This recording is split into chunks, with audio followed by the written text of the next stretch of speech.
ജമാഅത്തെ ഇസ്ലാമിക്കെതിരെയുള്ള വിമർശനം മുസ്ലിം സമുദായത്തിനെതിരാണെന്ന ബോധം സൃഷ്ടിക്കാൻ ശ്രമമെന്ന് CPIM സംസ്ഥാന സെക്രട്ടറി MV ഗോവിന്ദൻ.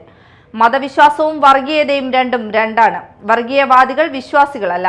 വർഗീയവാദികൾക്കെതിരെയുള്ള പോരാട്ടം ഇന്നത്തെ കാലത്ത് അനിവാര്യമാണെന്നും MV ഗോവിന്ദൻ പറഞ്ഞു.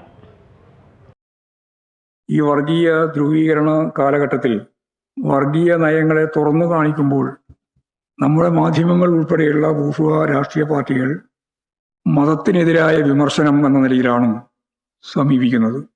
അതായത് മതരാഷ്ട്രവാദികളും മതരാഷ്ട്ര നിലപാടുകളെ എതിർക്കുന്ന മതനിരപേക്ഷവാദികളും വേർതിരിവില്ലാത്ത രീതിയിൽ നിലപാട് സ്വീകരിക്കുന്ന സമീപനം മാധ്യമങ്ങളും അതുപോലെ ബൂർഷ്വാ രാഷ്ട്രീയ പാർട്ടികളും എടുത്തുകൊണ്ടിരിക്കുകയാണ്.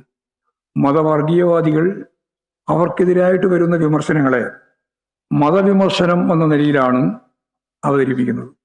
അത് രണ്ടും രണ്ടാണ് എന്ന് അറിയാതെ കൊണ്ടല്ല, അറിഞ്ഞുകൊണ്ട് തന്നെ പ്രചരിപ്പിക്കുകയാണ്.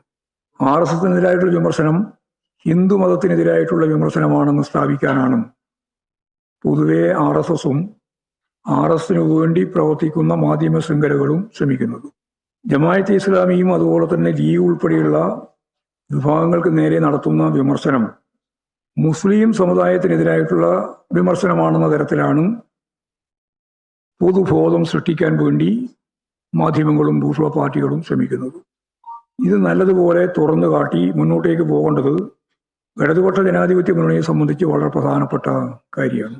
മതവിശ്വാസവും വർഗീയതയും രണ്ടാണ് എന്ന യാഥാർത്ഥ്യം നല്ലതുപോലെ മുന്നോട്ടേക്ക് വെക്കാൻ നമുക്ക് സാധിക്കും.